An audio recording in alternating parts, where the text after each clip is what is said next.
नमस्कार साथियों, मेरा नाम है एसएन भारती, है ना। और आप लोगों को जो है कुछ दिनों से जो है सेट प्रैक्टिस का जो सेशन चल रहा था, पहले तो बिहार दरोगा का चल रहा था, आप जान ही रहे हैं। तो बिहार दरोगा का जब एग्जाम हो गया तो उसके बाद जो है कुछ दिनों से आप लोगों का ये सेशन बंद था। और नए चैनल पर जो है एक बार फिर से आप लोगों के लिए मद्य निषेध जो अभी आने वाले दिनों में एग्जाम है, तो मद्य निषेध एग्जाम को देखते हुए आप लोगों का प्रैक्टिस सेट खास करके जो है जीएस जितने भी मार्केट में आपको अवेलेबल है किताब, उसका जो है सेट प्रैक्टिस आप लोगों को करवाया जाता है। सुबह में यदि आप यहाँ पर आते हैं तो आप प्रैक्टिस करते होंगे, और अब जो है आप लोगों को ऑनलाइन भी आप लोगों को अब दे देते हैं। ये यदि जो हो सकता है कि डिस्कशन में नहीं बैठते होंगे तो वह जो है आप ऑनलाइन के माध्यम से अपना डिस्कशन कर सकते हैं, ठीक है। और यहाँ पर आते हैं डायरेक्ट सीधे जो है आते हैं काम की बातें करते हैं। और पहला प्रश्न क्या है कि ऐतिहासिक थोड़ा सा पीडीएफ जो है, पीडीएफ को उम्मीद है कि पढ़ने में आ रहा होगा। किताब का टू द पॉइंट जो है स्कैनिंग किया गया है, ऐसा नहीं कि आपको लगे कि हाँ पीडीएफ वैसे तैयार कर सकते थे इसका आपको पीपीटी के फॉर्म में, लेकिन आपको किताब इसलिए रखे हैं कि आपको लगे कि हाँ जो प्रश्न है ओरिजिनल फॉर्म में ही आपको प्रश्न जो मार्केट में अवेलेबल वही प्रश्न आप लोगों को मिल रहा है। आइए सीधे तौर पर जो है बातचीत करते हैं कि ऐतिहासिक लेखों का संरक्षण विज्ञान की किस शाखा के अंतर्गत किया जाता है या आता है ना। अब देखेंगे नाम सभी का, अब इस तरह का प्रश्न सीधे तौर पर जब पूछा जाता है तो आप लोगों को यही सब प्रश्न तो प्रैक्टिस करना है कि प्रतिमा विज्ञान को क्या कहा जाता है, मुद्रा शास्त्र को क्या कहा जाता है, म्यूजियोलॉजी के अंतर्गत क्या चीज का अध्ययन करते हैं, और एपिग्राफी के अंतर्गत क्या अध्ययन करते हैं। तो सभी के बारे में बात कर लेते हैं जल्दी जल्दी। सबसे पहले यदि बात करें कि प्रतिमा विज्ञान तो आइकोनोलॉजी होती है ना। यदि बात करें कि आइकॉन, यदि आप प्रतिमा रखते हैं तो किसी ना किसी का आपका जो जब कोई व्यक्ति ऐसे व्यक्ति होते हैं कि जो कि पसंदीदा व्यक्ति होते हैं उसका आपका आइकॉन होता है। तो यहाँ पर जो है आइकोनोलॉजी कह सकते हैं कि आपको आइकोनोलॉजी के अंतर्गत किसका अध्ययन किया जाता है, प्रतिमा विज्ञान का। यदि बात करें कि मुद्रा शास्त्र तो न्यूमिस्मेटिक्स के अंतर्गत जो है, न्यूमिस्मेटिक्स मुद्रा हो सकता है या हो सकता है आपको सिक्का, तो न्यूमिस्मेटिक्स के अंतर्गत किसका तो मुद्रा का किया जाता है। जबकि म्यूजियोलॉजी के अंतर्गत जो संग्रहालय है तो संग्रहालयों का जो अध्ययन किया जाता है म्यूजियोलॉजी के अंतर्गत किया जाता है। वहीं पर यदि बात करें कि एपिग्राफी के अंतर्गत किया जाता है तो आंसर बनेगा इसका एपिग्राफी ही बनेगा। और एपिग्राफी के अंतर्गत शिलालेख जो होते हैं, जो प्राचीन समय में जो राजा महाराजा के द्वारा जो शिलालेख पर कुछ ना कुछ लिखवाया जाता था, वर्णित करवाया जाता था, उसको जो है किसके अंतर्गत अध्ययन किया जाता है, शिलालेख के अंतर्गत एपिग्राफी इसको बोला जाता है। और इसी वजह से यहाँ पर लिखा हुआ है कि ऐतिहासिक लेख, तो ऐतिहासिक लेख कहाँ का आएगा, शिलालेख हो सकता है, चट्टानों पर लेख हो सकता है ना, गुफा कहीं पर देखते होंगे तो वहां पर जो है लेख लिखा जाता था पहले, जैसे कि अशोक सबका पढ़े होंगे कि स्तंभ लेख मिलता है। तो यह जो अध्ययन होती है एपिग्राफी के अंतर्गत अध्ययन होता है। तो आंसर हो जाएगा एपिग्राफी। ज्यादा बात नहीं करेंगे, टू द पॉइंट ही बात करेंगे।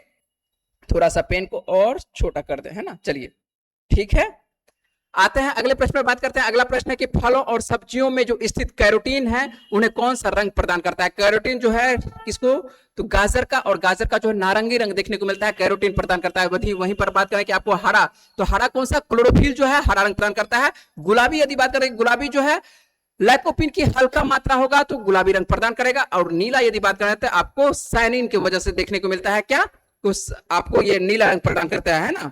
तो एंथोसाइनिन, सीधी सी बात है कि एंथोसाइनिन यदि बात करें तो एंथोसाइनिन आपको देखने को मिलता है क्या, नीला रंग। गुलाबी आपको लाइकोपिन की वजह से हल्का लाइकोपिन रहेगा, और क्लोरोफिल रहेगा।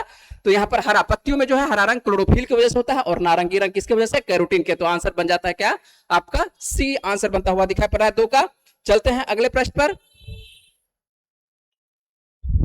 चलिए यहां पर अगला प्रश्न है, निम्नलिखित में से कौन सा पोषक तत्व प्रति ग्राम अधिकतम ऊर्जा संग्रहित करता है। प्रति ग्राम यदि बात करें कि प्रति ग्राम 9 आपको देखने को मिल रहा है, क्या सबसे ज्यादा 9 प्रति ग्राम जो देखेंगे तो किसमें बात करें, तो यहां पर बात कर रहे हैं आपको 9 कैलोरी, है ना। तो कैलोरी में बात करेंगे कि कितना करता है, तो 9 कैलोरी प्रति ग्राम। आपको वसा में यदि बात करेंगे प्रोटीन में तो कितना, तो प्रोटीन में आपको 4 कैलोरी होती है, ठीक है। यहां पर इतना लिखेंगे यार, केवल 9 कैलोरी प्रति ग्राम, जबकि यहां पर होती है 4 कैलोरी प्रति ग्राम, ठीक है। तो 4 कैलोरी प्रति ग्राम।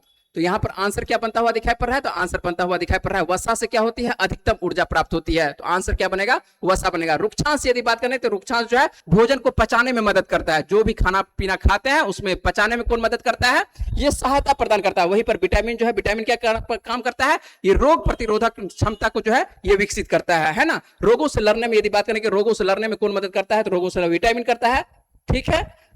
कोई दिक्कत नहीं होनी चाहिए। आगे चले, अगला प्रश्न यदि बात करेंगे, अगला प्रश्न क्या कि किस खाद्य घटक का सकल कैलोरी आपको मान उच्चतम होता है। अभी जस्ट बात किए तो 9 प्रति कैलोरी ग्राम किसमें होती है, वसा में होती है। एक ही जगह से दो प्रश्न लिया गया है, तो दो प्रश्न आपका यहां से बनता हुआ दिखाई पड़ रहा है। वहीं पर चलते हैं अगले प्रश्न पर, बात करते हैं कि निम्नलिखित में से कौन सा विटामिन मानव शरीर के संक्रमण को जो है रोकने में मदद करता है। विटामिन संक्रमण को जो है रोकने में मदद करता है। विटामिन ए जो है आंखों संबंधित है। विटामिन बी जो आपको देखने को मिलता है, बी किससे संबंधित देखने को मिलता है, जो भी आप खाना पीना खाते हैं खास करके, है ना, जो मेटाबॉलिज्म की यदि क्रिया बात करें कि मेटाबॉलिज्म की जो क्रिया होती है किसमें होती है, आपको मेटाबॉलिज्म विटामिन बी और विटामिन सी यदि बात करते हैं तो विटामिन सी आपको देखने को मिलता है क्या, जो संक्रमण या कह सकते हैं कि संक्रमण खास करके तो संक्रमण से लड़ने में मदद करता है। तो कौन सा, तो विटामिन आपको सी। समझ रहे हैं, किसी प्रकार की कोई परेशानी नहीं हो रही है।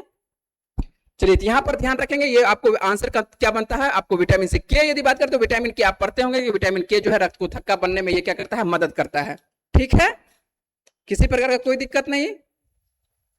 यदि आपका लाइव क्लास है, यदि आप पूछना चाहते हैं, किसी प्रकार से बातचीत करना चाहते हैं, आप सीधे तौर पर जो है बातचीत कर सकते हैं।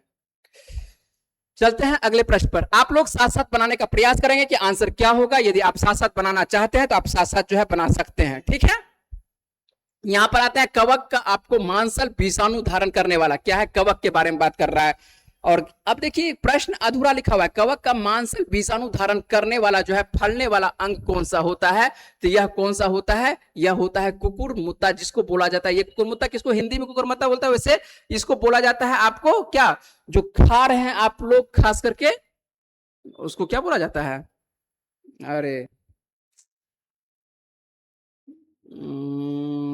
क्या बोलें उसको हिंदी में, तो ठीक है, ये फंगी के अंतर्गत आ रहा है और कवक के अंतर्गत, चलिए नाम आता है तो बात करते हैं अभी। ठीक है, तो एलोवेरा जो होता है ये औषधीय पौधा होता है। यदि बात करें कि मूंगा, मूंगा आप लोग शाम में पढ़ते होंगे, मूंगा किसके अंतर्गत आता है, तो मूंगा जो है यह है आपको सिलेंटेट्रा वर्ग के अंतर्गत आता है। सिलेंटेट्रा वर्ग के अंतर्गत आपको मूंगा आता है।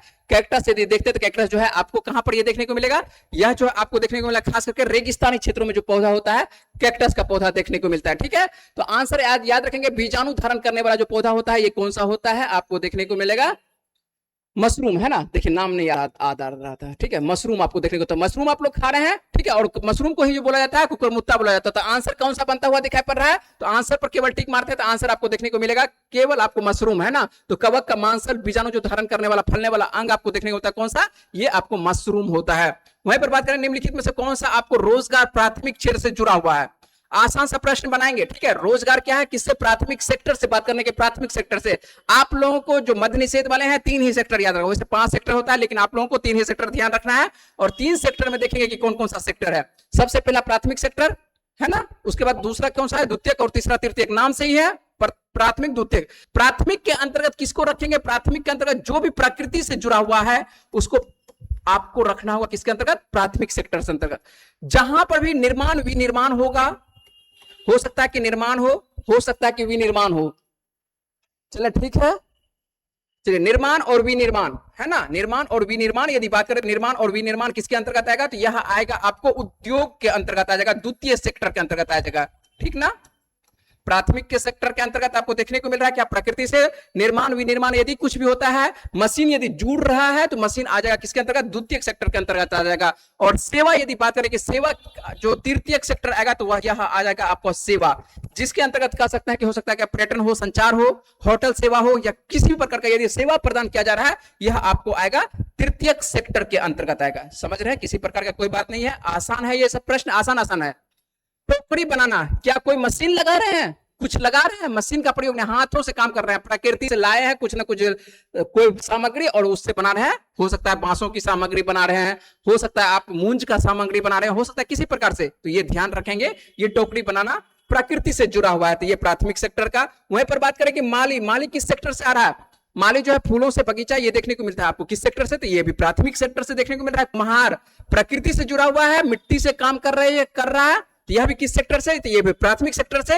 वहीं पर आंसर पूछ रहा है कौन सा जो है प्राथमिक क्षेत्र से जुड़ा हुआ नहीं, पूछ रहा है कि जुड़ा हुआ नहीं है। यदि जुड़ा हुआ जब पूछ रहा है कि नहीं है तो पुजारी क्या कर रहा है, आपके लिए सेवा प्रदान कर रहा है। पुजारी क्या कर रहा है, तो ये सेवा दे रहा है, तो सेवा दे रहा है, तो स्वाभाविक सी बात है कि आंसर आपका क्या हो जाता है, निम्नलिखित में से कौन सा, रोजगार प्राथमिक क्षेत्र से नहीं है तो पुजारी हो जाएगा। ठीक है, good morning, good morning, good morning तो अभी चल रहा है, चलिए नहीं होगा, तो यहाँ पर है शाम चल रहा है ना, गुड इवनिंग।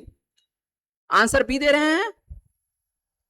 आंसर बाबू नंबर लिखेंगे कि किसका बी दे रहे हैं, ठीक है, तो पता चलेगा। चलिए थोड़ा सा मेरे सामने में स्क्रीन जो है थोड़ा सा हट के है, इसलिए आपका आंसर हमको देखना पड़ रहा है कि आप क्या लिख रहे हैं, है ना। चलिए जो भी आप लिखेंगे, नंबर लिखेंगे, हम बीच बीच में आपका आंसर देंगे कि आप किस प्रश्न का जवाब दे रहे हैं। डी नंबर जो आप प्रश्न दे रहे हैं, तो इसका जवाब आप बताएंगे क्या दे रहे हैं, है ना, किस नंबर आप दे रहे हैं जवाब, ठीक है। चलिए यहाँ पर ध्यान रखेंगे कि निम्नलिखित में से ये आसान सा प्रश्न है, डी। उम्मीद है कि आप इसी का जवाब दे रहे होंगे, 7 नंबर का दे रहे होंगे, डी आप लिख रहे हैं तो पुजारी ही लिख रहे होंगे। चलते हैं अगले प्रश्न पर। यदि बात करते हैं 8वां प्रश्न, 8वां नंबर का जो प्रश्न है, और ये आपको एक बार फिर से बात कर लें, ये किसके लिए प्रैक्टिस सेट है।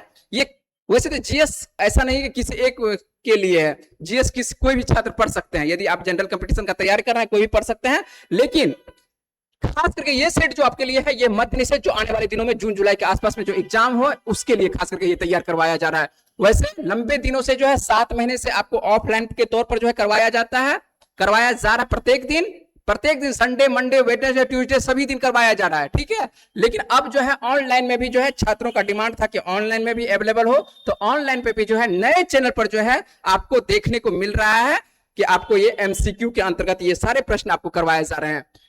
यहाँ पर ले लेते हैं, प्रश्न ले लेते हैं। चलिए बातचीत मेरे पास कम करने का समय है, क्योंकि प्रश्न है ज्यादा और समय का अभाव है, इसलिए जल्दी जल्दी प्रश्न करेंगे।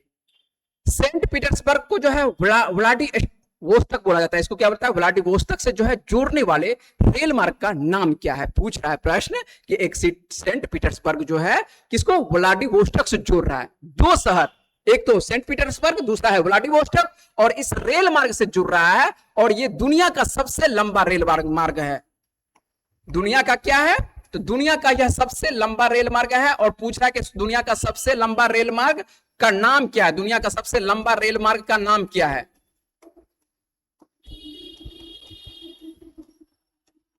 ना। प्रश्न ऐसे बना सकते हैं, दुनिया का सबसे लंबा रेल मार्ग और दुनिया का सबसे लंबा रेल मार्ग का नाम क्या है, इसका नाम है ट्रांस साइबेरियन रेल मार्ग, जो कि आपको साइबेरिया के क्षेत्रफल से आपको एशिया में देखने को मिलता है, एशिया और यूरोप दोनों भागों को जोड़ते हुए दिखाई पड़ रहा है, और ये है क्या, ट्रांस साइबेरियन रेल मार्ग, है ना। ये रसिया में, पूर्णतः यदि बात करें किस देश में, तो यह रसिया में, साइबेरिया किसका हिस्सा है, रसिया का हिस्सा है, तो पूरी तरह से जो ये आपको देखने को मिल रहा है रसिया का, इस पे रसिया का ये अधिकार क्षेत्र है, सेंट पीटर्सबर्ग से व्लादिवोस्तोक तक ये जुड़ता है, और दुनिया का ये क्या है, सबसे लंबा रेल मार्ग है ना, सही है।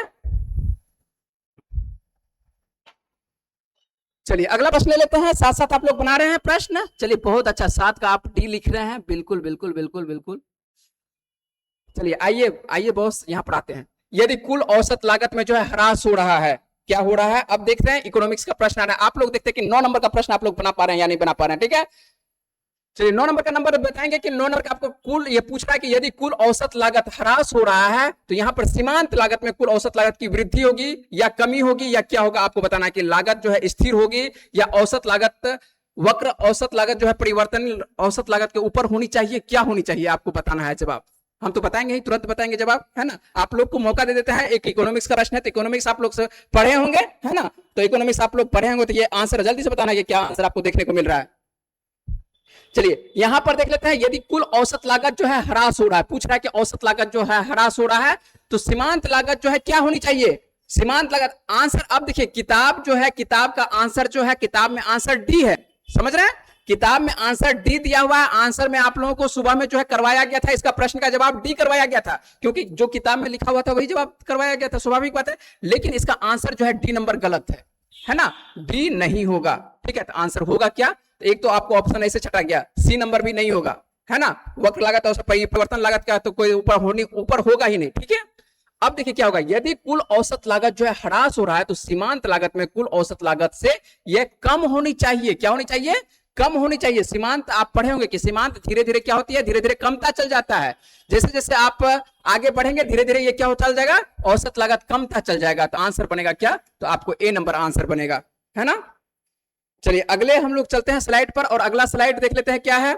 अगले स्लाइड पर है अगला प्रश्न है, 10वां नंबर का प्रश्न है कि चीन और म्यांमार की ओर जाने वाले रास्ते में ब्रह्मपुत्र घाटी की एक पहाड़ी पर निम्नलिखित में से कौन सा पूरा स्थल है, किसके बारे में बात कर रहे हैं, ये पूरा स्थल के बारे में बात कर रहे हैं, कि जो कि पौराणिक स्थल है, नवपाषाण का कह सकते हैं कि जो नवपाषाण काल का समय का है, चीन और क्या है, म्यांमार पूछ रहा है। चीन और म्यांमार की ओर जाने वाले रास्ते में ब्रह्मपुत्र घाटी जो देखने को मिलता है, ब्रह्मपुत्र घाटी, और ब्रह्मपुत्र घाटी कहां पर, जो असम का खास करके क्षेत्र देखने को मिल रहा है। असम के क्षेत्र के बारे में बात कर रहे हैं कि एक पहाड़ी पर निम्नलिखित में से कौन सा पूरा स्थल है।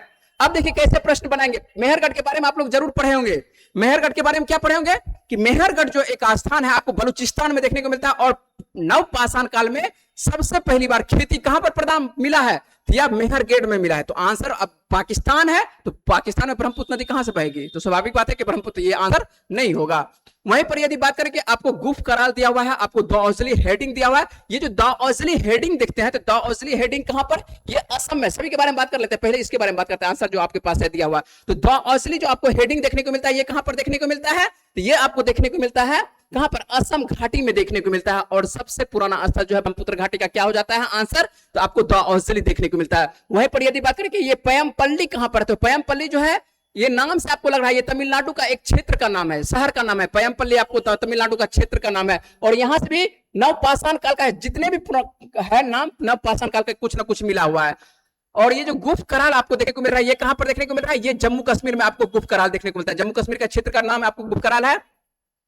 और दाओजली से यदि बात करें कि दाओजली से मिला क्या है, यहां से नवपाषाण काल का मिला क्या है, एक आप मूसल देखे होंगे, प्रयोग हो सकता है कि देखे भी होंगे, नहीं भी देखे होंगे। तो मूसल यहां से मिला है। मूसल क्या होती है, मूसल पहले समय में कुछ दिन पहले 1990 तक में प्रयोग हुआ था, या कह सकते हैं कि गांव घर में अभी भी देखने को मिलेगा। मसाला कूटने वाला देखे, जो एक लोहा टाइप का रहता है, उससे कहीं कहीं पर जो है कूटा जाता है मसाला को, उसी प्रकार का मूसल ओखली उसी को बोला जाता है। तो उस तरह का जो पौराणिक के समय में जो यूज हुआ करता था, वह प्रयोग मिलता है कहां से, दाओजली हेडिंग से। तो आंसर आपका बनता हुआ दिखाई पड़ेगा। थोड़ा सा कठिन प्रश्न कर सकते हैं, क्योंकि यदि आप प्रश्न अच्छे से पढ़े होंगे तब ये प्रश्न बनेगा। और आपको अब देखिए क्या है, मध्य निषेध का है, एकदम नीचे स्तर का प्रश्न है, उसके बावजूद भी जो है प्रश्न अच्छा सा प्रश्न है। तो ऐसे प्रश्न को आपको ध्यान रखना होगा। और ये सब प्रश्न आप किसी भी टीचर के यहाँ पढ़े होंगे तो वहां पर नहीं बताया गया होगा, केवल जो है आप ये सेट प्रैक्टिस से होगा। अगला प्रश्न ले लेते हैं कि निम्नलिखित में से कौन सा अर्थव्यवस्था बाजारों उन्मुख अर्थव्यवस्था है। अब समझेंगे इस प्रश्न को, थोड़ा सा समझेंगे।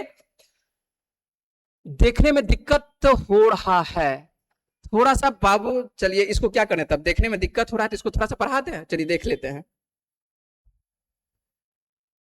चलिए अब बताइएगा। अब बोलते, शुरुआत में बोलते, देख लेते हैं हम कितना दिक्कत हो रहा है ना। एक एक प्रश्न तब लेना पड़ेगा। सर क्या लिखे हैं, जूम कीजिए लिखे हैं। चलिए जूम कीजिए लिखे हैं, है ना। चलिए कर दिए, कोई बात नहीं, जूम कर दिए हैं, हल्का सा जूम कर दिए हैं, ठीक है। इतना जूम ठीक है, देखेंगे बताएंगे इस बार ठीक है क्या नहीं है। उम्मीद है कि अब इतना में सही है ना, इतना में आपके लिए काफी है। इतना में लगता है कि उम्मीद है कि आ जाना चाहिए आपके मोबाइल पे, है ना। मोबाइल अभी यहाँ पर मेरे पास है नहीं, स्क्रीनिंग जो सामने में है, आप समझ रहे हैं कि सर का जो स्क्रीनिंग है कॉर्नर में है ना, तो यहाँ से जो है दिखने में थोड़ा सा प्रॉब्लम होता है। अब बताएंगे आपके पास सही से जा रहा है या नहीं जा रहा है, ठीक है। चलिए आइए बात कर लेते हैं। यहाँ पर प्रश्न आप लोगों के लिए निम्नलिखित में से कौन सा आपको बाजार आधारित जो है आपको बाजार उन्मुख अर्थव्यवस्था देखने को मिलता है ना। निम्नलिखित में से कौन सी अर्थव्यवस्था बाजारों उन्मुख अर्थव्यवस्था है। अब बात करेंगे, यहां पर प्रश्न है कि बाजारों उन्मुख। अब देखिए इस प्रश्न को पहले आसान करेंगे कि प्रश्न को कैसे आसानी से पढ़ेंगे। तो प्रश्न को ऐसे आसानी से पढ़ेंगे कि कौन सी अर्थव्यवस्था ऐसे है जो बाजार आधारित अर्थव्यवस्था है। मतलब बाजार आधारित कहने का मतलब है कि किसी भी वस्तु का जो दाम निकालते हैं, मूल्य निकालते हैं, वो बाजार पर निकालते हैं। यही बिस्लरी का दाम 20 रुपया है, तो वो तय कौन किया है, कोई सरकार तय किया है कि आप तय किए हैं, या आखिर तय कौन किया है, तो तय किया है बाजार 20 रुपया। क्यों, क्योंकि यदि 20 रुपया का बाजार में जो है, मान लेते हैं कि 20 रुपया, हो सकता है कि यदि आप डिमांड बढ़ाएंगे, है ना, बहुत व्यक्ति डिमांड का, अभी गैस पर समझ लीजिए, गैस का डिमांड क्या है, बहुत ज्यादा है, तो गैस का दाम क्या हो गया है, बढ़ गया है, तो बाजार आधारित। लेकिन अभी तो एक समझाने का तरीका से हम आपको बता रहे हैं। तो कौन सी अर्थव्यवस्था यहाँ पर पूंजीवादी है, समाजवादी है, साम्यवादी है, या मिश्रित है, किस प्रकार की अर्थव्यवस्था। वैसे भारत में किस प्रकार की चलती है, तो भारत में आप जानते होंगे भारत में जो है मिश्रित अर्थव्यवस्था है ना, भारत में क्या है, मिश्रित अर्थव्यवस्था है। लेकिन पूछ रहा है कि बाजार उन्मुख अर्थव्यवस्था कौन सी है। अब आपको थोड़ा सा हम यहाँ पर रुकेंगे और आसानी से बात कर लेंगे, अगले दिन फिर से हमको इस पर ज्यादा बात नहीं करना होगा। आप लोग अभी समझेंगे समाजवाद और साम्यवाद आपके लिए एक ही है, अर्थात इस पे कंट्रोल किसका है, सरकार का कंट्रोल है। समाजवाद और साम्यवाद पर किसका कंट्रोल है, समाजवाद और साम्यवाद पर कंट्रोलिंग है सरकार का। जैसे कि थोड़ा सा परिभाषा अलग होता है साम्यवादी का, समाजवादी का, लेकिन आप लोगों को समझ लेना है कि एक ही है, क्योंकि आप लोगों को डीप में नहीं जाना है। समाजवाद पर किसका कंट्रोलिंग है? सरकार का। साम्यवादी पर भी सरकार का। जैसे कि साम्यवादी देश आपको कौन सा देखने को मिलता है अभी वर्तमान में? चाइना देखने को मिलता है। समाजवाद साम्यवादी। समाजवादी कौन सा? तो समाजवादी देखने को मिलता है यूएसएसआर पहले हुआ करता था समाजवादी। अभी अभी तो कोई भी देश जो है, सभी देश मिश्रित हो चुका है। अभी कोई भी देश एक पे डिपेंडेंट नहीं हो सकता है, तो अभी सभी देश मिश्रित है। लेकिन पूछा जाता है तो आपको इस तरह से रखना है याद। अब देखिए बात करेंगे, कंट्रोलिंग किसके पास है? सरकार के पास है समाजवादी और साम्यवादी में। जबकि पूंजीवादी में कंट्रोलिंग किसके पास है? बाजार के पास है कंट्रोलिंग। अब किसी भी वस्तु को आपको बताते हैं, सरकार जो है, यदि मान लेते हैं कि पीने का पानी है ना, पीने का पानी, तो सरकार तय करेगा कि मान लेते हैं कि 10 रुपया में जो है या 2 रुपया में सभी को मिल जाएगा 1 लीटर पानी। 1 लीटर पानी मिलेगा, है ना, और 1 लीटर कम से कम मरने तो नहीं देगा सरकार। बोलेगा कि हम तुमको जो है 1 रुपया 2 रुपया में जो है पानी पिला देंगे, ठीक है। तुमको यदि इतना तो तुम कमा ही सकते हो कि 1 रुपया 2 रुपया तुम वहन कर सकते हो दिन के हिसाब से भी, या दिन के हिसाब से ले लीजिए, आसानी सरकार देगा। तो एक दिन में मान लेते हैं कि 2 रुपया में जो है एक दिन का पानी आपको जितना लीटर लेना चाहते हैं ले सकते हैं। एक मतलब बोल रहे हैं, है ना, तो ये समझा ले सकता है। लेकिन पूंजीवाद क्या बोलेगा?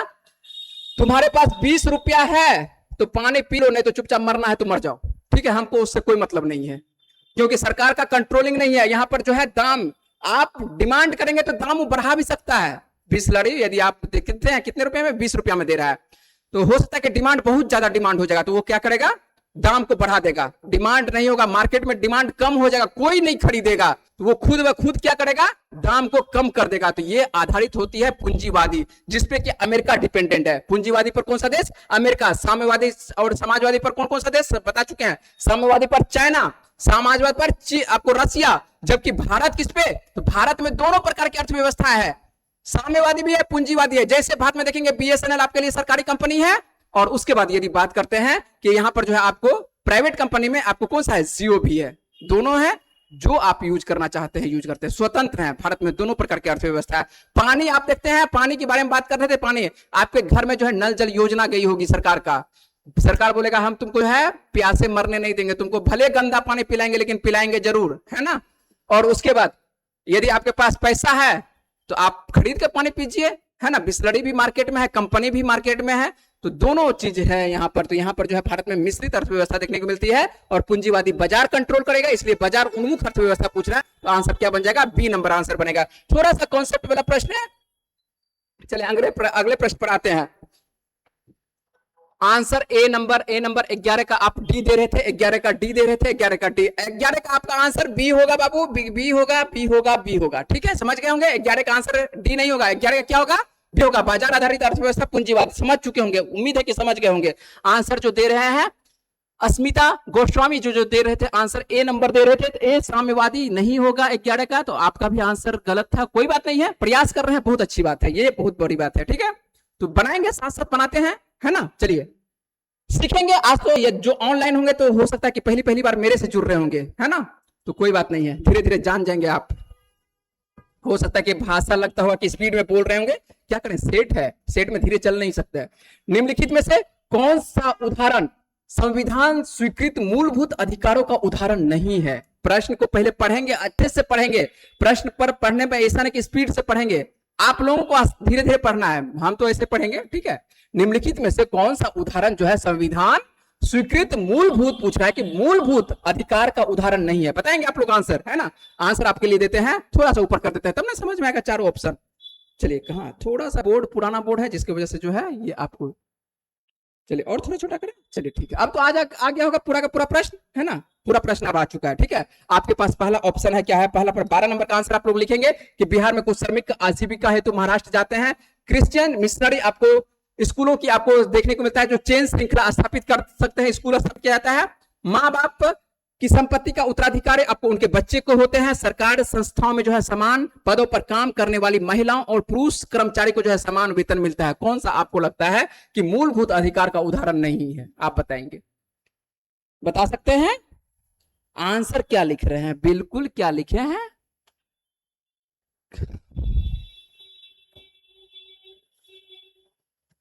चलिए आंसर देने का प्रयास करेंगे। सी नंबर दे रहे हैं आंसर, चलिए ठीक है, ठीक है। यदि जो सी नंबर आंसर दे रहे हैं अच्छी बात है। हम नाम अभी नहीं ले रहे हैं, किसी कारण से नाम नहीं ले रहे हैं, नाम लेंगे, ठीक है। यदि आप सोचते हो कि नाम नहीं ले रहे तो नाम इसलिए नहीं लेंगे, किसी का नाम लेंगे, किसी का नाम नहीं लेंगे तो आप लोगों को लगेगा कि किसी का नाम लेते किसी का नाम नहीं लेते। चलिए कोई बात नहीं, यहां पर आते हैं, साथ साथ चलते हैं। एक दो दिन में जो है सभी का नाम यदि लगातार आप कंटिन्यू रहेंगे तो नाम जितने भी नाम आएंगे लेने का प्रयास करेंगे, साथ साथ नाम भी लेंगे और साथ साथ जो है बनाएंगे भी। यहां पर आप आते हैं, प्रश्न बनाते हैं, ठीक है। उदाहरण देखेंगे संविधान का मूलभूत अधिकार। अब देखिए बिहार में कुछ श्रमिकों को जो है आजीविका, अब पढ़ेंगे क्या, आर्टिकल 19 क्या बोलता है। हम आसान करके प्रश्न बनाते हैं। 19 बोलता है कहीं पर भी आ जा सकते हैं, बस सकते हैं, बोल सकते हैं, कुछ भी कर सकते हैं, है ना। तो आप यहां पर जो है बिहार के जो कुछ श्रमिक है आजीविका महाराष्ट्र जाते हैं तो आर्टिकल 19 है ना, मूलभूत अधिकार है, जा सकते हैं। अभी नहीं जाएंगे 19 में किसने दिया हुआ है, अभी इतना काफी है। क्रिश्चियन यदि बात करें कि मिशनरी स्कूलों के बारे में, है ना, जो क्रिश्चियन आपको देखने को मिलते हैं, जो मिशनरी स्कूल वाले देखने को मिलते हैं, यह जो है 29-30 में यदि बात करें आर्टिकल का 29-30, ठीक है, आपके लिए ज्यादा नहीं रहा है, स्क्रीनिंग पर नहीं आ रहे हैं। क्रिश्चियन यदि बात करें कि आपको मिशनरी स्कूल के बारे में बात करें तो ये जो आपको देखने को मिलता है, आपको आर्टिकल 30 में देखने को मिलता है। कहां पर देखने को मिलता है, 30 में कर सकता है, अपनी संस्था ये बना सकता है, जो भी किसी भी धर्म वाले हैं अपने संस्था वो बना सकता है, मिशनरी की स्कूलों की स्थापना कर सकते हैं, अर्थात अपनी संस्कृति सभ्यता का प्रचार प्रसार के लिए जो है ये स्कूल की स्थापना कर सकते हैं, बिल्कुल कर सकते हैं आर्टिकल 30 के हिसाब से। वहीं पर यदि बात करें, पहले डी नंबर में बात कर लेते हैं, सरकारी संस्थाओं में जो है समान पदों पर जो है काम करने वाली महिलाओं को जो है पुरुष और कर्मचारी का जो है समान वेतन मिलता है। अब देखेंगे समान वेतन के बारे में जो है आपको 2-3 जगह चर्चा है। एक तो सबसे पहले आपको जो आर्टिकल 14 है मूलभूत पूछ रहा है, तो मूलभूत के अंतर्गत जो है आर्टिकल आपको क्या, समानता, तो समानता दर्शाने के लिए आपको आर्टिकल क्या है 14, और जो नौकरी होते हैं अवसर की समानता, तो अवसर की समानता कहां पर 16। ये तो हो गया मूलभूत। और राज्य डीपीएसपी में भी इसका चर्चा किया गया है। यदि बात करें डीपीएसपी में तो डीपीएसपी में भी इसका चर्चा किया गया, कहां पर, तो आर्टिकल 39 के घ में चर्चा किया। और 39 के घ में तो डीपीएसपी में स्पष्ट तौर पर बोलता है, क्या बोलता है कि जो भी व्यक्ति है, हो सकता है कि महिला हो या पुरुष हो, उसको यदि एक पद पर है तो समान वेतन उनको मिलनी चाहिए, है ना, किसी प्रकार का कोई बदलाव नहीं होनी चाहिए। तो ये डीपीएसपी राज्य का भी कर्तव्य है। और मूलभूत अधिकार के भी अंतर्गत आता है आर्टिकल 16, यहाँ पर क्या 14 और 16 के अंतर्गत, 14 क्या समानता, 16 क्या अवसर की समानता, दोनों के अनुसार से जो है ये आपको देखने को मिला। ये दोनों आपको बता रहे हैं। जबकि माँ बाप की संपत्ति का अधिकार जो आपको देखने को मिलता है, जो पहले था मूलभूत अधिकार, इसको क्या कर दिया गया है, हटा दिया गया है ना। 44वें संवैधानिक संशोधन, है ना, 1978 के द्वारा क्या कर दिया जाता है, इसको हटा करके 300 के क में इसको कानूनी अधिकार बना दिया गया है। संपत्ति का अधिकार क्या बना दिया गया, कानून का अधिकार। इसी वजह से आंसर क्या बनेगा, आंसर क्या बनेगा, आंसर क्या बनेगा बताएंगे। आंसर बनता हुआ दिखाई पड़ेगा सी नंबर आंसर बनेगा, ठीक है। 14-18 समानता, चलिए ठीक है, ठीक है, 14 से 18 तक समानता बिल्कुल सही है। लेकिन हम आपको 14 से 18 तक जो आप समानता बोल रहे हैं, हम केवल समानता बोले तो समानता जो देखने को मिलता है आपको जाति धर्म लिंग के हिसाब से, है ना, यह 14 में आपको चर्चा गया। और 16 में क्या अवसर की समानता के बारे में चर्चा किया गया है। तो उसमें आपको बताए थे कि आपको क्या 14 और 16 के बारे में केवल हम बात, पूरे बारे में नहीं बात कर रहे, पूरा समानता नहीं बात कर रहे हैं। चलिए यहां पर हम लोग देख लेते हैं, अगला प्रश्न देख लेते हैं। अगला जो देखने को मिलता है कि भारतीय संविधान का कौन सा अनुच्छेद नागरिकता से संबंधित है। आसान सा प्रश्न है, कुछ नहीं है इस प्रश्न में, है ना, कि आपको भारतीय संविधान का कौन सा अनुच्छेद जो है नागरिकता से, तो नागरिकता कहां से 5 से लेकर आपको 11 देखने को मिलता है। आसान सा प्रश्न है कि आपको 5 से लेकर 11 तक देखने को मिलता है। क्या चीज आपको ये भारतीय अनुच्छेद जो नागरिकता से संबंधित देखने को मिलता है ना, कोई इसमें प्रश्न में कोई टेंशन नहीं है, ठीक है। चलते हैं अगले प्रश्न पर चलते हैं। चलिए अगला लेंगे प्रश्न। अगला प्रश्न है कि आपको नागरिकता प्राप्त करने के लिए शर्तें निर्धारित करने वाला सक्षम निकाय कौन सा है ना। तो किसके बारे में बात कर रहे हैं कि आपको नागरिकता, अब देखिए नागरिकता से संबंधित है कि नागरिकता प्राप्त करने के लिए शर्तें जो है निर्धारित करने वाला सक्षम निकाय कौन सा, कौन सा ऐसी संस्था है जो कि नागरिकता संबंधित कानून ला सकता है, पेश कर सकता है, कुछ भी नियम कर सकता है। कौन कर सकता है बता सकते हैं, राष्ट्रपति या आपको संसद लग रहा है, या चुनाव आयोग लग रहा है, या संसद या विधानसभा लग रहा है।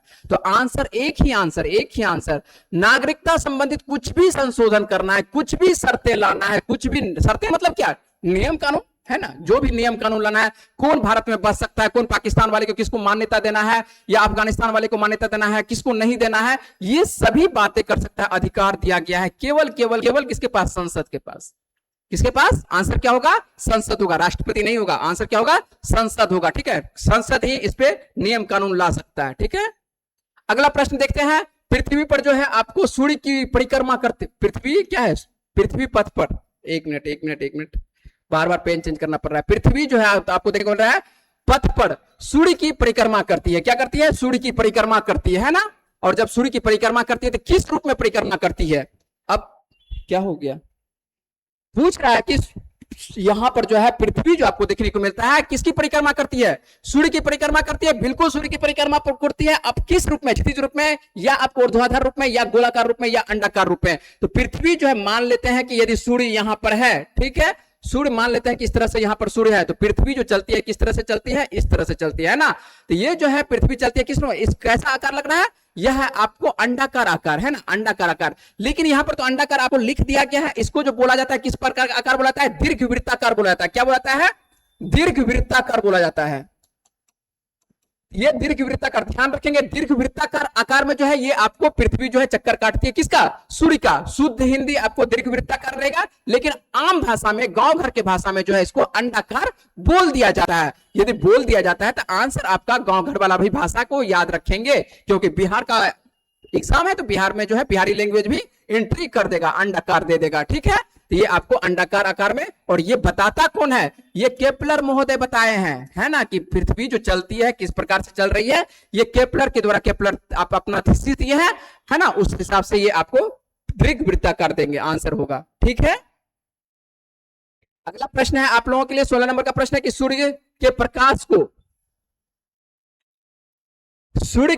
को जो है पृथ्वी तक पहुंचने में कितना समय लगता है? आसान सा प्रश्न है, कुछ नहीं है, बचपन वाला प्रश्न है ना। बाबू क्या क्या मैसेज कर रहे हैं, थोड़ा मैसेज भी आप लोगों का ले लें, है ना।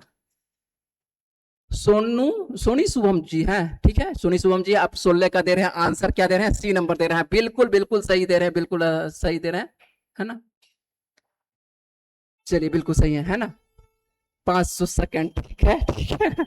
चलिए यहां पर आ जाते हैं। किसी प्रकार से आप दे सकते हैं, यहां पर जो है 8 मिनट, आप 20 सेकंड भी दे सकते हैं। हो सकता है कि आपको इस तरह से मिनट भी पूछ देगा, 8.3 मिनट भी दे देगा, है ना, मिनट भी दे सकता है। यदि मिनट में लिखेगा तो 8.3 वो है ना, 20 या 60, तो यहाँ पर 8.3 मिनट भी दे सकता है।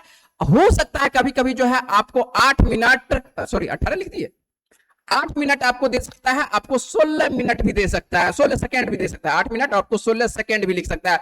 तो आंसर आसपास रहेंगे। अधिकांश किताब में 8 मिनट 20 सेकंड है, किसी किसी किताब में आपको 8 मिनट 16 सेकंड भी है, और 8 मिनट 3 मिनट होता है। किसकी वजह से? 8 मिनट वो 20 सेकंड की वजह से होता है। तो आंसर किसी भी वजह से आप दे सकते हैं, आसपास रहेंगे बिल्कुल। ये तो बचपन से आप पढ़े होंगे, इसमें किसी प्रकार का कोई परेशानी नहीं, और सभी का आंसर ये सही होगा। ठीक है, चलते हैं अगले प्रश्न पर चलते हैं। अगला प्रश्न क्या है आपके लिए स्क्रीनिंग पर रहा? यह प्रश्न रहा कि पृथ्वी के उत्तरी गोलार्ध में रहने वाली कुल मानव आबादी का अनुमानित प्रतिशत क्या है? बता सकते हैं? आसान सा प्रश्न है, बोलिए क्या होगा, आप बता सकते हैं क्या होगा। इसी प्रकार कोई दिक्कत नहीं है, बोलिए जल्दी से, जल्दी से, जल्दी से। चलिए ठीक है, क्या जवाब दे रहे हैं? 70 70 70 70। सिद्धांत सिंह लिख रहे हैं, सिद्धांत सिंह जी आप 70 दे रहे हैं। बिल्कुल, क्या बोले, सही बोले या गलत बोले? ठीक है, सोनी शुभम जी दे रहे हैं इसमें मैथ का कितना क्वेश्चन है सर? चलिए मैथ का क्वेश्चन को बता, देखिए आप, इसका मतलब है कि सिलेबस आपको भी पता नहीं है। मैथ 70% जो है आपको, यदि 100 क्वेश्चन में देखिए, चलिए 100 क्वेश्चन रहता है किसमें? मद निषेध में। इसमें जो है आपको लगभग जो है 70 रहता है, लगभग 70 के आसपास, 65 70 रहता है, जीके रहता है। उसके बाद जो आपको जो सब लगभग बचा, आपको कह सकते हैं या तो 35, किसी सेट में 35 भी कह सकता है, किसी सेट में 30 भी कह सकते हैं। यहां पर जो है इसमें हिंदी भी रहेगा, आपको इंग्लिश भी रहेगा, उसमें आपको मैथ भी रहेगा, उसमें रीजनिंग रहेगा। इतना में आपको सभी समेट दिया जाता है। हो सकता है कि 10-12 आपको मैथ दे, हो सकता है आपको 10-12 क्या कहते हैं, हिंदी दे, 10-12 इंग्लिश। कुछ निर्धारित नहीं है कि इतना ही मिलेगा, हाँ, लेकिन फिक्स है। जीएस तो आपको कितना मिलेगा? जीएस आपको फिक्स है कि आपको लगभग 70 से 65 आपको मिलता हुआ दिखाई पड़ेगा, जिसमें कि आपको करंट भी है, सभी विषय आपको इसी में है। ठीक है, चलिए यहां पर देख लेते हैं। पृथ्वी के उत्तरी गोलार्ध में रहने वाले आपको कुल मानव, अभी तक आपका किसी का उचित आंसर नहीं आया है। 70 70 70, किसी का उचित आंसर नहीं दे रहे हैं भाई साहब। प्रिंस जी जो आप जवाब दे रहे हैं मैथ का, मैथ रटना है, क्या लिखे हैं? मैथ क्या लिखे हैं, नहीं समझ पाए आपकी बात को। मैथ क्या लिखे हैं कि मैथ? चलिए यहां पर आइए बात करते हैं। यहाँ पर जो है ये चैनल भले सर का है, ठीक है, लेकिन सर के चैनल पर आपको पता है कि मेरे द्वारा जो है पिछले एसएससी सीजीएल में भी आप लोगों को करवाए थे, गुरुकुल वाला बैच में मेरे द्वारा बायोलॉजी आपको पढ़ाया गया था। जबकि यदि बात करें कि बिहार दरोगा वाला का, तो बिहार दरोगा का आपको सेट प्रैक्टिस भी करवाया गया था। उसके बाद अभी जो है चल रहा है, दूसरे सेंटर पर चल रहा है आपको क्या, बिहार मद्य निषेध का, लेकिन अभी जो प्रैक्टिस हो रही है आपको भिखना पाड़ी वाले सेंटर से आपको ये ऑनलाइन मिल रहा है प्लेटफॉर्म पर, है ना। तो जिनको यदि बिहार मद्य निषेध जो पढ़े हैं तो आपके लिए सुविधा हो जाएगा। आप देखते हैं तो या जीएस आप वैसे भी कह सकते हैं कि एमसीक्यू आप खेल सकते हैं, एक तरह से ये खेल है कि आपसे कितना बन रहा है कितना नहीं बन रहा है ना। आप आधा घंटा 45 मिनट के लिए आएंगे, खेल सकते हैं एक तरह से, ये कोर्स आपके लिए कोई फी नहीं लिया जा रहा है इसके लिए, है ना। चलिए आंसर आप डी दे रहे हैं, जो आंसर डी दे रहे हैं क्या दे रहे हैं, कौन दे रहे हैं भाई साहब, कौन सा दे रहे हैं, चलिए बिल्कुल सही है आपका जवाब, है ना। आइए आइए आज लेते, बहुत ज्यादा लेट हो चुके हैं। आइए, भारत के आपको उत्तरी गोलार्ध में जो रहने वाली कुल मानव जो है आबादी अनुमानित प्रतिशत क्या है, तो ये प्रतिशत क्या है 90, आपको 90% उत्तरी गोलार्ध में रहता है। यदि पृथ्वी को हम लोग ले लेते हैं, पृथ्वी को ले लेते हैं पूरी तरह से पृथ्वी, और बीचों बीच क्या है आपको इक्वेटर है जो जिसको कि आपको विषुवत रेखा बोलते हैं, 0 डिग्री बोलते हैं ना। उसके बाद आपको देखने को मिलता है 27 डिग्री देखने को मिलता है, पढ़ा चुके हैं आपको एनसीईआरटी वाले बैच में पढ़ा चुके हैं पूरी तरह से, है ना। उसके बाद 90 डिग्री आपको ये नॉर्थ देखने को मिलता है, और 90 डिग्री ये क्या साउथ देखने को मिलता है, ठीक है। यदि बात करें जो अधिकांश देश आपको देखने को मिलता है, अमेरिका भी देखने को मिलेगा, उत्तरी अमेरिका सब इधर देखने को मिलेगा, एशिया आप है ना, एशिया सब इधर देखने को मिलेगा, एशिया सब आपको इधर, यूरोप भी आपको इधर देखने को मिलेगा, एशिया भी इधर देखने को मिलेगा, ठीक है।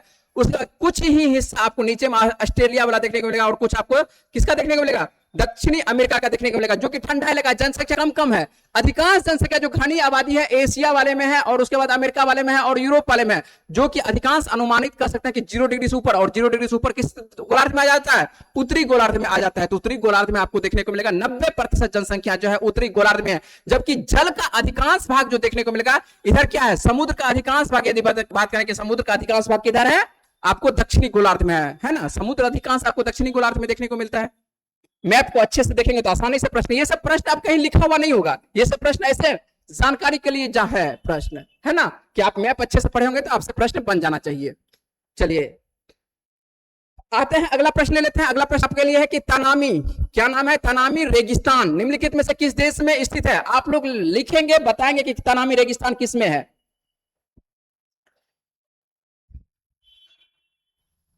चल रहे हैं, बना रहे हैं, थोड़ा फास्ट कीजिएगा सर। बिल्कुल बिल्कुल बिल्कुल बिल्कुल बॉस, थोड़ा सा आज पहला क्लास है इसलिए थोड़ा स्लो चल रहे थे, है ना। वैसे कोशिश आप देख रहे हैं कि मेरा लैंग्वेज आती थोड़ा सा आप देखते होंगे तो फास्ट ही चलते हैं, कोशिश कर रहे हैं फास्ट ही, है ना। बीच बीच में आज ही पहली बार आज से आपसे जुड़ रहे हैं तो बातचीत कर लेते हैं। वैसे मेरा कोशिश रहता है कि बातचीत ना करें। आइए काम करते हैं।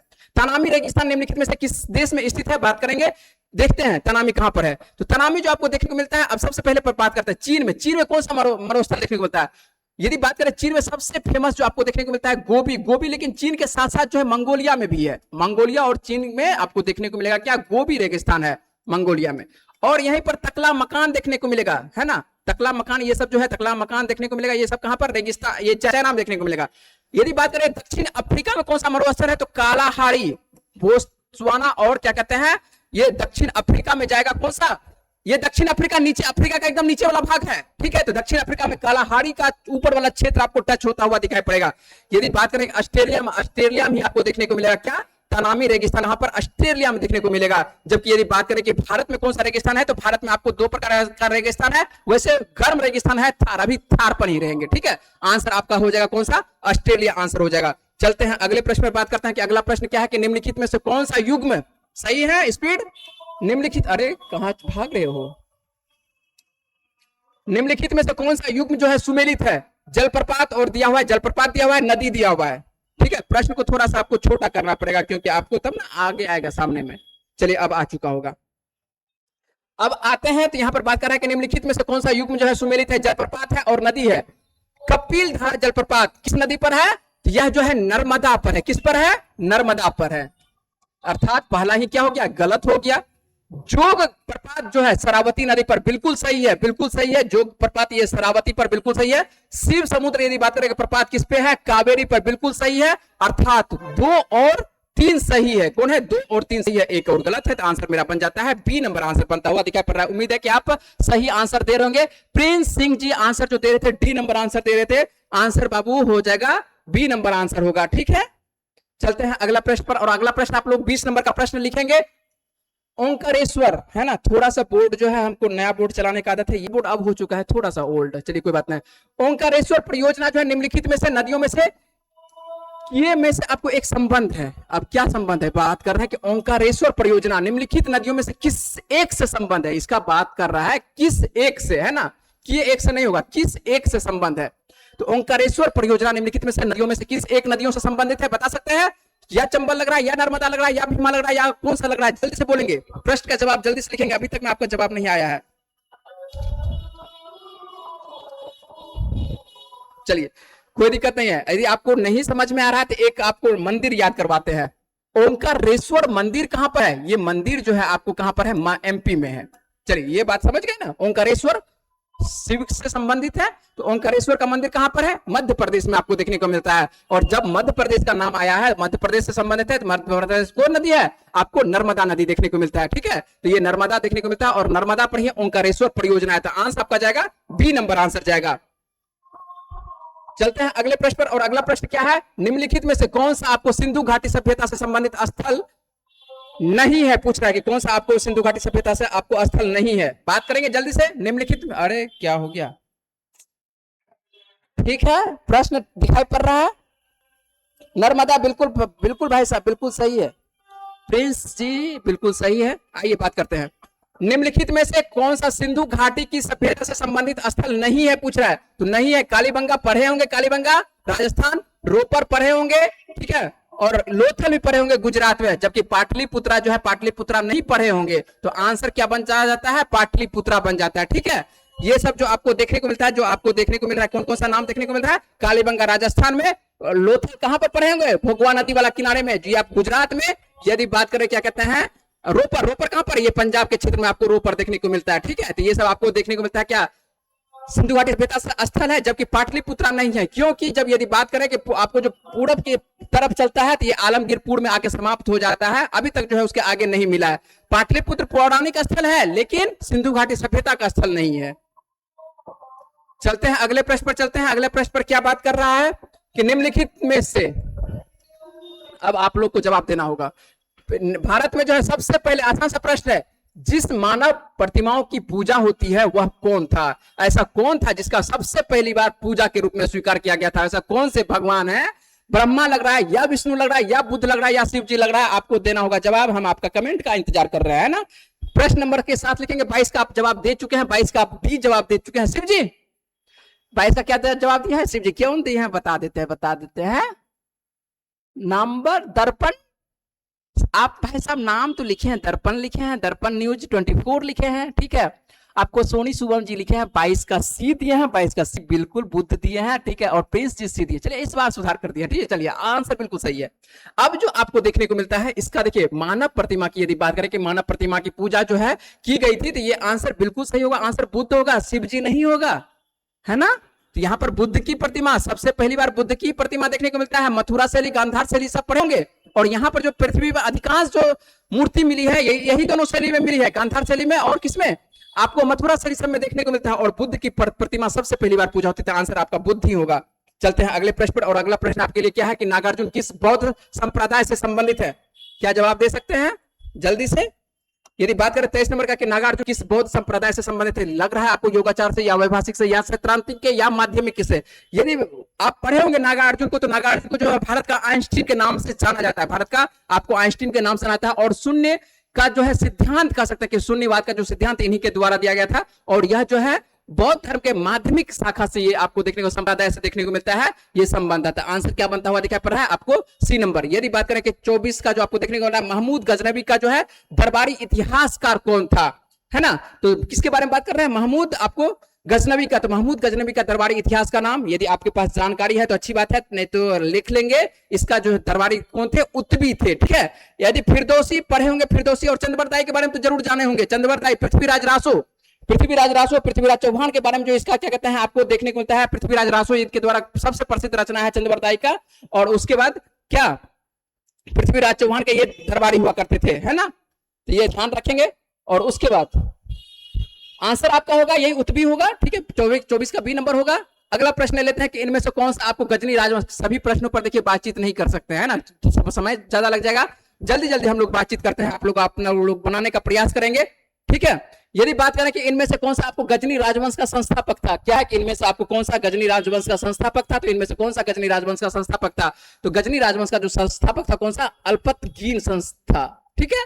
ये आंसर क्या जाएगा आपका 25 का है। दे रहे हैं जवाब आप लोग 24 का दिए थे, बी दिए थे आंसर, 24 का आपको बी बिल्कुल सही था आंसर, है ना। चलिए अगला प्रश्न ले लेते हैं कि अगला प्रश्न आपके लिए, किस वर्ष भारत और भूटान फाउंडेशन की स्थापना होती है, तो भारत और भूटान की यदि फाउंडेशन की स्थापना की बात करें कि भारत और भूटान फाउंडेशन की स्थापना कब होती है, ये फाउंडेशन की स्थापना होती है। हो सकता है कि आपसे आज पहली बार ये प्रश्न गुजर रहा हो, यदि पहली बार गुजर रहा हो तो अच्छे से इसको रखेंगे, 2003 में होती है। कब होती है, 2003 में होती है। करंट अफेयर्स नहीं है ये, आपको क्या कह सकते हैं, स्टैटिस्टिक्स के अंतर्गत आ जाता है, स्टैटिस्टिक्स के अंतर्गत है। अगला प्रश्न है कि लोक नृत्य आपको तरंग मेल निम्नलिखित में से आपको किस राज्य से संबंधित है, गोवा लग रहा है, मध्य प्रदेश लग रहा है, तमिलनाडु लग रहा है, या केरल लग रहा है, या कोई और आपको राज्य लगता हुआ दिखाई पड़ रहा है, जल्दी से आप बताएंगे। तो यहाँ पर जो देखेंगे ये जो आपको लोक नृत्य कौन सा है, तरंग मेल आपको देखने को मिल रहा है। तो तरंग मेल जो नृत्य आपको देखने, पहले पेन ले लें, तो तरंग मेल जो आपको देखने को मिलता है ये किस राज्य से, तो ये आपको देखने को मिलेगा किस राज्य में, आपको गोवा राज्य में देखने को मिलेगा। वहीं पर यदि बात करें कि मध्य प्रदेश में सबसे जो फेमस आपको देखने को मिलता है मटकी, सबसे ज्यादा फेमस कौन सा है, मटकी। केरल में तो आप लोग जानते हैं, केरल में तो कौन कौन सा, मोहिनीअट्टम, नाम सुनेंगे मोहिनीअट्टम, ठीक है। ये सब जो तमिलनाडु में आप तो जानते हैं भरतनाट्यम, ये सब तो आपके लिए फेमस है ना। ये सब केरल वाला और मध्य ये तमिलनाडु वाला फेमस है। जो फेमस नहीं होता है उसके बारे में पूछा जाता है, और ये लोक नृत्य है, ठीक है। जबकि तमिलनाडु सब वाला केरल वाला शास्त्रीय नृत्य के अंतर्गत पढ़ते हैं, जबकि यहाँ पर जो है ये लोक नृत्य है, और लोक नृत्य में जो है आपको किसका है, तरंग मेल। तो ये ध्यान रखेंगे गोवा के बारे में। ये भी क्या है, मटकी क्या है, लोक नृत्य है, ठीक है, शास्त्रीय नृत्य नहीं है। अगला देख लेते हैं कि प्लेइंग इट माई वे नामक पुस्तक सह लेखक कौन है ना। सह लेखक पूछ रहा है, और सह लेखक ये किसी की आत्मकथा है। सबसे पहले तो बता देंगे प्लेइंग इट माई वे नामक जो पुस्तक है किसकी आत्मकथा है, सचिन तेंदुलकर का आत्मकथा है। किसका है, ये सचिन का आत्मकथा है ना। अब बात करेंगे कि ये किताब जो है किनके द्वारा ये लिखी गई है। आंसर आपको देना होगा, जवाब जल्दी से बता सकते हैं। सचिन की आत्मकथा, और सचिन की आत्मकथा जो है, और ये किताब जो है साथ साथ जो है लिखने का प्रयास किया, और यह कह सकते हैं किनके द्वारा ये किताब लिखा गया, रचना किया गया है। जवाब दे सकते हैं। चलिए यह जो आपको देखने को मिलता है बोरिया मजूमदार के द्वारा, किसके द्वारा, तो बोरिया मजूमदार। इसका आंसर क्या बनेगा, बोरिया मजूमदार बनेगा, और इनके जो रचनाकार हैं बोरिया मजूमदार हैं, है ना। वैसे इनके द्वारा सब किताब लिखा गया, जसवंत सिंह के द्वारा भी लिखा गया, मैरी कॉम के द्वारा लिखा गया, मैरी कॉम के द्वारा किताब लिखा गया, जानते हैं अनब्रेकेबल, मैरी कॉम का सबसे आत्मकथा है, इसका भी आत्मकथा फेमस है। तो यहाँ पर जो है लिख सकते हैं अनब्रेकेबल, अनब्रेकेबल, अनब्रेकेबल आपको किसका है आत्मकथा, तो मैरी कॉम का है। और जसवंत सिंह का द्वारा जो है ये भी लिखा है, जिन्ना पार्टीशियन लिखे हैं, पार्टीशियन के साथ साथ जो है सिन्हा के द्वारा, जिन्ना पर लिखे हैं, किताब लिखे हैं, ये सब बहुत सारा किताब इनके द्वारा भी लिखा गया। ये तो हाल फिलहाल में ये लिखे हैं। इंदु आनंद के द्वारा ऐसा कुछ याद नहीं रहा कि कुछ किताब लिखे हैं इंदु आनंद। चलिए अगला देख लेते हैं। अगला जो आपके लिए प्रश्न है कि वस्तु द्वारा तय की गई समय दूरी। अब देखिए आप लोग मैथ वाले हैं, है ना, अधिकांश तो मैथ वाले हैं। वस्तु द्वारा है कि आपको वस्तु द्वारा जो है आपको तय की गई दूरी को जो है समय के डेज है, क्या यहाँ पर प्रश्न का आंसर बनता हुआ दिखाई पड़ेगा। तो यहाँ पर जो है आपको आंसर देखने को मिलता है क्या, अनुक्रमानुपाती देखने को मिलता है। क्या होता है, आप मैथ वाले हैं तो आप लोग तो आंसर बना सकते हैं। तो इसका आंसर क्या हो जाएगा, अनुक्रमानुपाती होगा, है ना। अगला प्रश्न यदि बात करते हैं, अगला प्रश्न क्या है कि भारत में आपको ध्वनि वैशिष्ट फिल्म कौन सी है। अब बात कर रहा है क्या, कितने बजे से आप लोगों का क्लास है बॉस, कितने बजे क्लास है, चलिए ठीक है, टाइम कितना हो चुका है। चलिए आज लग रहा है कि आज जब बहुत कम क्लास हो, चलिए कोई बात नहीं है। आज थोड़ा सा जब तक सर आते हैं तब तक हम लोग लेते हैं क्लास, है ना। भारत की बात करते हैं कि भारत की प्रथम आपको ध्वनि आपको वशिष्ठ आपको फिल्म कौन सी है, अर्थात कह रहा है कि ऐसी पहली फिल्म कौन सी है जिसमें कि बोली का प्रयोग किया गया है ना। तो आप नाम सुने होंगे। सबसे पहला 1913 में जो हम लोग का फिल्म था राजा हरिश्चंद्र, और राजा हरिश्चंद्र अच्छे से लिख देते हैं 1913 में। ये क्या था, मुक फिल्म था। ये क्या था, मुक फिल्म। मुक मतलब बोल नहीं था, इसमें क्या था, आवाज नहीं था इस फिल्म में, है ना। यदि बात करें भारत की पहली बोलती फिल्म कौन थी, तो भारत की पहली बोलती फिल्म थी आलम आरा, यही पहली भारत की बोलती फिल्म थी, है ना। यदि बात करें पुंडलिक आपको जो देखने को मिल रहा है, पुंडलिक यह भी क्या है आपको 1912 में, ये आपको बहुत पहले 1912 के आस 1913-12 के 1912 नहीं होगा, लगभग 1900 1900 कुछ अभी एक्यूरेट याद नहीं आ रहा है क्योंकि, लेकिन ये भी आपको मुख्य फिल्म ही है, ये भी क्या है, मुख्य फिल्म ही है। और कीचक आपको जो वदनम देखता है, ये दक्षिण भारत का आपको देखने को होता है, दक्षिण भारत का आपको ये पहला मुख्य फिल्म है, दक्षिण भारत का पहला मुख्य फिल्म है, ठीक है। और पहला बोलती फिल्म आपको देखने को मिलता है, यही आपको कौन सा आलम आरा, जो कि आरते सिर ईरानी के द्वारा ये फिल्म को रचित की गई थी। और 1900 कब, 1931 में। यदि बात करें डेट का, तो डेट आपको याद रखेंगे 1931, है ना। बहुत बार पूछा जा चुका है कि ये फिल्म कब, क्या कहता है, आलम आरा के बारे में। चलते हैं अगले प्रश्न पर बात करते हैं कि निम्नलिखित में से किसने डीजल इंजन का जो है आविष्कार किया था। तो डीजल इंजन नाम से है, डीजल इंजन कौन से, तो रुडोल्फ डीजल। किसका द्वारा आंसर हो जाएगा, तो ये आंसर जो हो जाएगा रुडोल्फ डीजल हो जाएगा। चलिए जल्दी जल्दी हम लोग प्रश्न कर लेते हैं, क्योंकि क्लास आज जो है थोड़ा सा समय कम है। हम कोशिश करेंगे कि नेक्स्ट डे से जो है आप लोग को कम से कम 1 घंटा का समय दे। अगला प्रश्न, आज पहला क्लास था तो थोड़ा सा स्टार्ट सब करने में समय ज्यादा लग गया।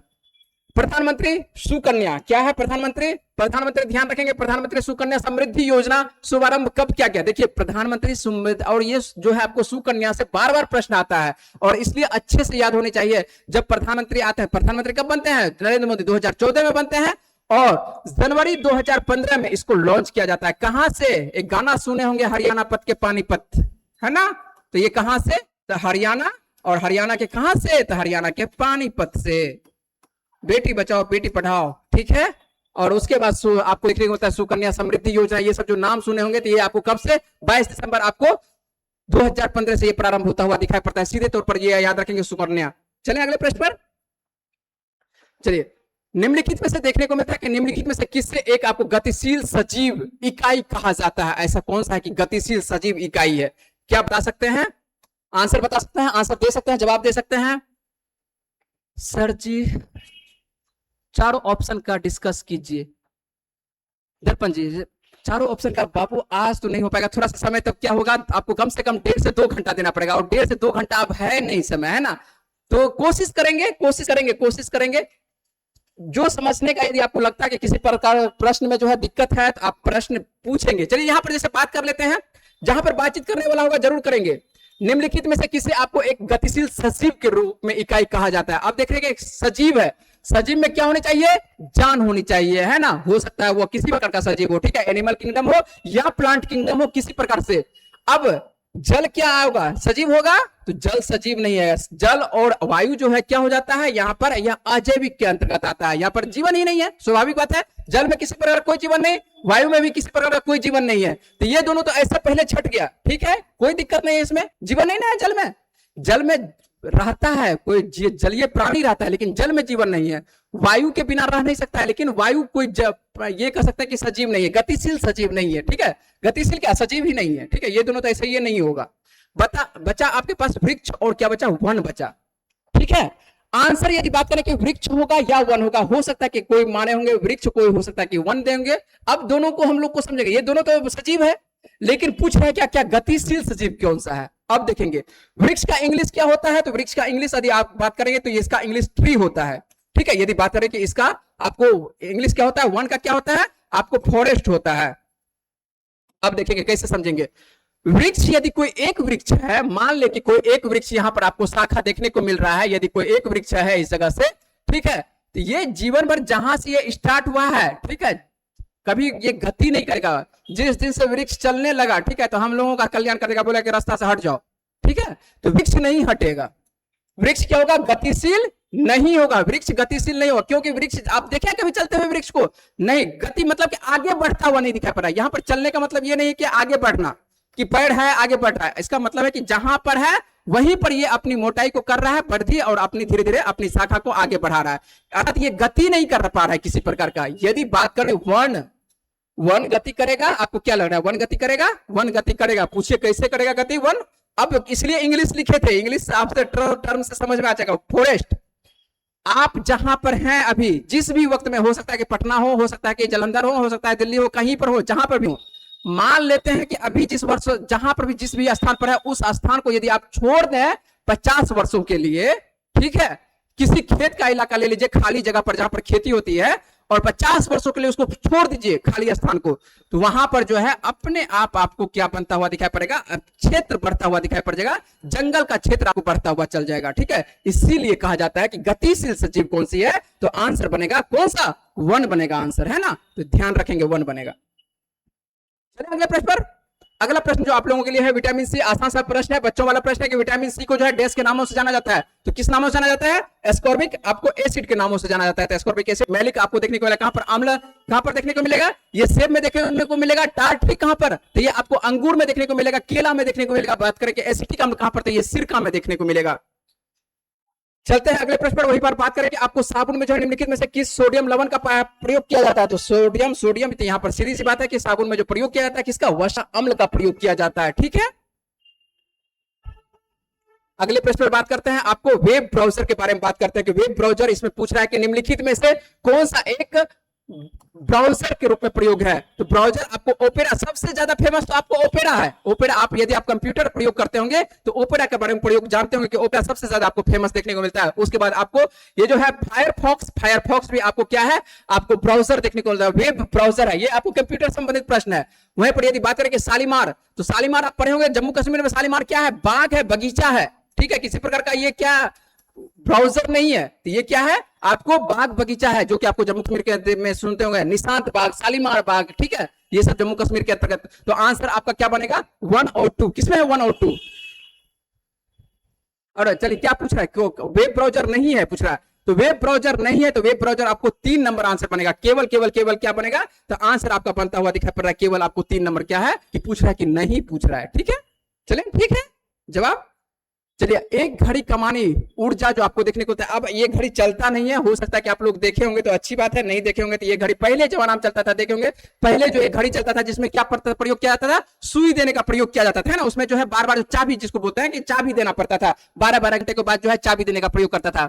सर चारों ऑप्शन, चलिए तो ये तो बाबू आप समझ चुके होंगे, ये ऑप्शन का हम जिक्र करेंगे आने वाले दिनों में, कोशिश करते हैं कि सभी ऑप्शन का जिक्र करें, है ना। चलिए, तो यहां पर ध्यान देना है, आपको क्या देखना है कि आपको बैठ चल जाइएगा आप लोग क्लास में, जिसका क्लास है। ठीक है, तो ये जो ध्यान है आपको क्या, घड़ी में कौन सी ऊर्जा, तो आपको ध्यान रखना, आपको पोटेंशियल, आपको स्थितिज ऊर्जा आपको देखने को मिलती है।